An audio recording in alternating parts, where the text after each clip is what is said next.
चलो जी, इसमें सबसे पहली बात है, हम आपको पिछले वीडियो में आपको ये भी बता दिया गया था कि किस प्रकार से प्रथम अंतर्राष्ट्रीय संघ की स्थापना हुआ था, जिसमें कार्ल मार्क्स का योगदान बहुत अहम होता है और उसने 1864 ईस्वी को प्रथम अंतर्राष्ट्रीय संघ की स्थापना किया।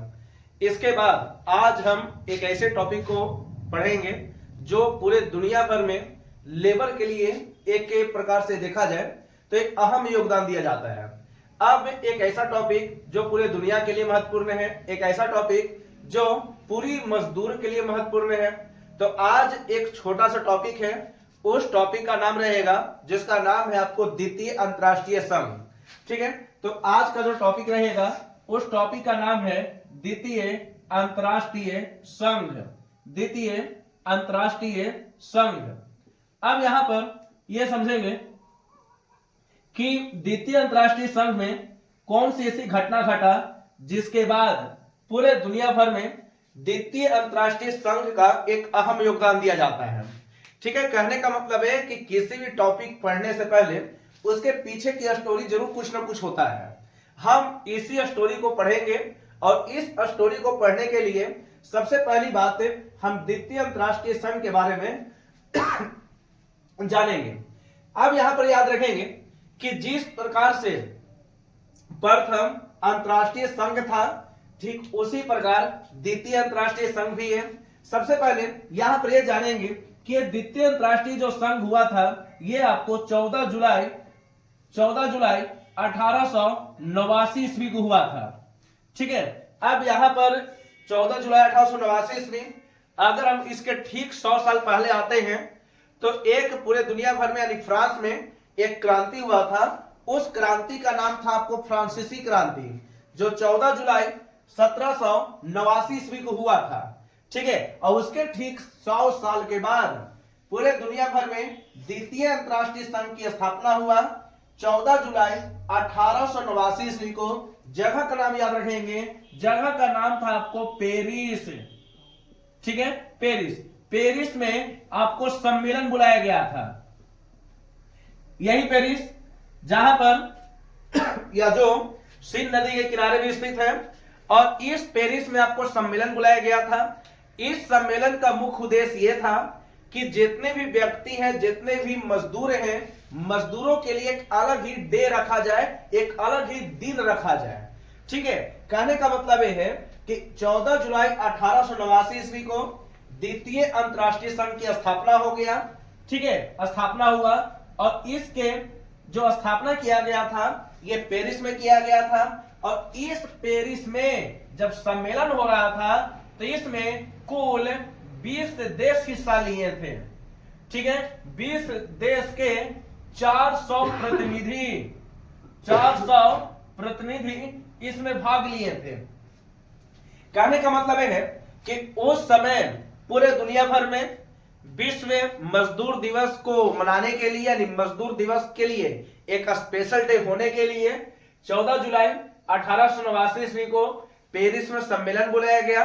और इस सम्मेलन में कुल 20 देश शामिल हुए थे और 20 देश के 400 प्रतिनिधि शामिल हुए थे। प्रतिनिधि का मतलब हो गया लोग। ठीक है, ठीक है, 20 देश के 400 प्रतिनिधि इसमें शामिल हुए। अब यहां पर हुआ ना कि जैसा ही पेरिस में सम्मेलन हो रहा था तो इस सम्मेलन का जो मेन उद्देश्य यह था कि जितने भी व्यक्ति हैं यानी जितने भी मजदूर हैं, ठीक है, उसे 8 घंटे का ही कार्य दिया जाए। 8 घंटे का कार्य दिया जाए। कहने का मतलब है यहां पर कि पहले ऐसा भी होता था कि उस समय बहुत सारे ऐसे भी लेबर होते थे जिन्हें 10 घंटा 12 घंटा कार्य दिया जाता था, लेकिन कुछ नियम बनना बहुत जरूरी था और यह नियम बना था आपको पेरिस में। पेरिस में जब सम्मेलन हो रहा था 14 जुलाई 1889 ईस्वी को, तो उस सम्मेलन का जो मेन उद्देश्य यह था कि प्रत्येक व्यक्ति, कौन व्यक्ति, तो वही व्यक्ति जो आपको लेबर होगा।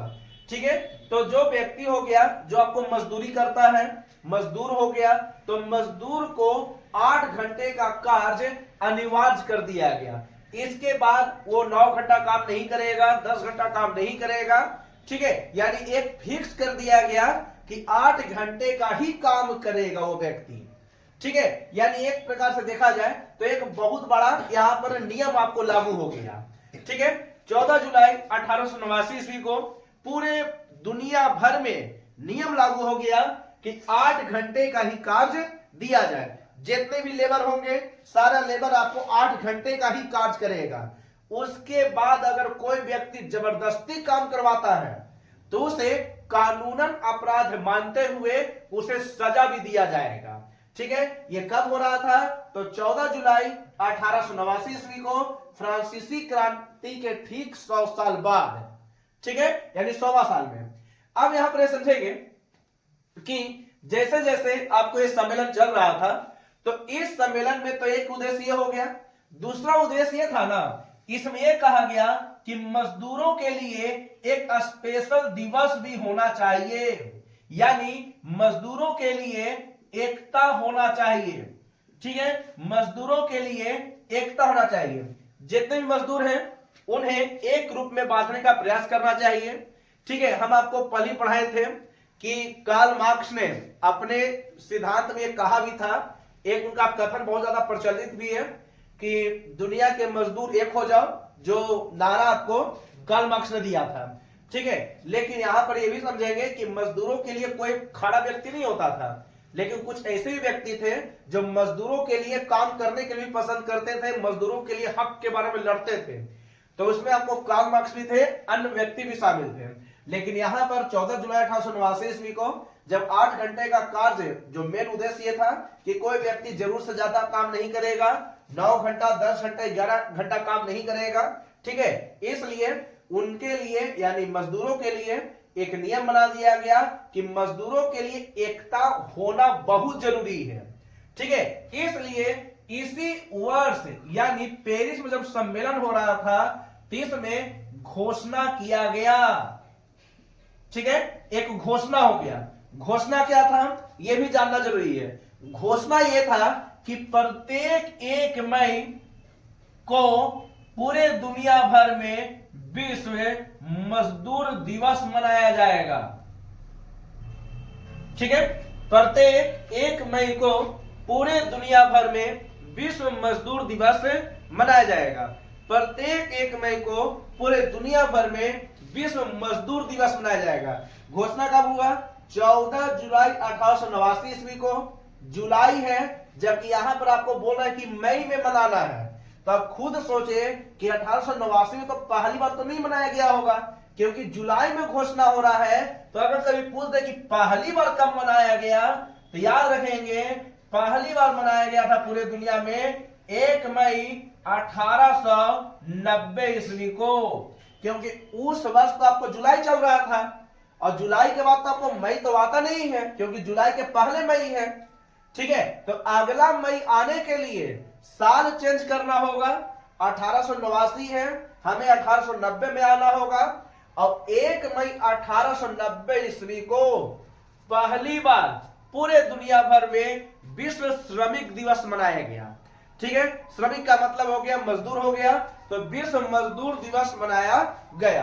ध्यान रखेंगे कि मजदूरों के लिए एक अहम ही इसमें योगदान दिया जाता है। मजदूर के लिए इसमें एक बहुत बड़ा रोल भी है, जिसमें कहा जाता है कि मजदूर अगर चाहेगा तो किसी का भी घर को मतलब अच्छे से भी बना सकता है और किसी भी घर को नक्शा भी बिगाड़ सकता है। लेबर का काम एक बहुत बड़ा महत्वपूर्ण हो गया और पूरे दुनिया भर में यानी 1 मई 1890 ईस्वी को विश्व मजदूर दिवस मनाया गया। लेकिन इसकी जो शुरुआत किया, ठीक है, शुरुआत करने में एक देश आता है, उस देश का नाम है आपको अमेरिका, ठीक है। अमेरिका प्लस यूरोप में इसकी शुरुआत हो गया, ठीक है। यूरोप महादेश है, अमेरिका देश है, ऐसे उत्तरी अमेरिका और दक्षिणी अमेरिका आपको महादेश है, ठीक है। तो अमेरिका और यूरोप में पहली बार 1 मई 1890 ईस्वी को विश्व मजदूर दिवस मनाया गया, ठीक है। अब देखें, अब यहां पर याद रखेंगे कि हमारा जो टॉपिक था ये था आपको द्वितीय अंतरराष्ट्रीय संघ, और इसी द्वितीय अंतरराष्ट्रीय संघ में सबसे बड़ा निर्णय क्या था? तो सबसे बड़ा निर्णय आपको ये था, सबसे बड़ा निर्णय आपको यही था कि पूरे दुनिया भर में विश्व मजदूर दिवस मनाया जाए। ठीक है, और इस प्रकार से कहा जाता है कि मजदूरों के लिए पूरे दुनिया भर में आपको दिवस मनाया गया। ठीक है, मजदूरों के लिए काम किया गया, इसलिए पूरी दुनिया भर में मजदूरों के लिए एक अहम रोल भी दिया जाता है और मजदूर के लिए एक स्पेशल डे भी रखा गया और उस डे का यानी ईस्वी है 1 मई 1890 ईस्वी को, और पूरे दुनिया भर में 1 मई को विश्व मजदूर दिवस मनाया जाता है। ठीक है, द्वितीय अंतरराष्ट्रीय संघ में सबसे बड़ा निर्णय आपको यही था, जो कि एक बहुत बड़ा महत्वपूर्ण टॉपिक भी बन जाता है। कहने का मतलब यह है कि द्वितीय अंतरराष्ट्रीय संघ एक छोटा मोटा टॉपिक है। ठीक है, और इस टॉपिक से भी आपको कई प्रकार से सवाल बनते हैं और ध्यान रखेंगे कि इस सवाल भी आपको बन चुका है। ठीक है, और इसे ज्यादा प्रॉब्लम नहीं है, एक छोटा ही है, छोटा वीडियो भी बन रहा है, तो इसमें कोई प्रॉब्लम नहीं होने वाला है। ठीक है, इसे आराम से उतारें।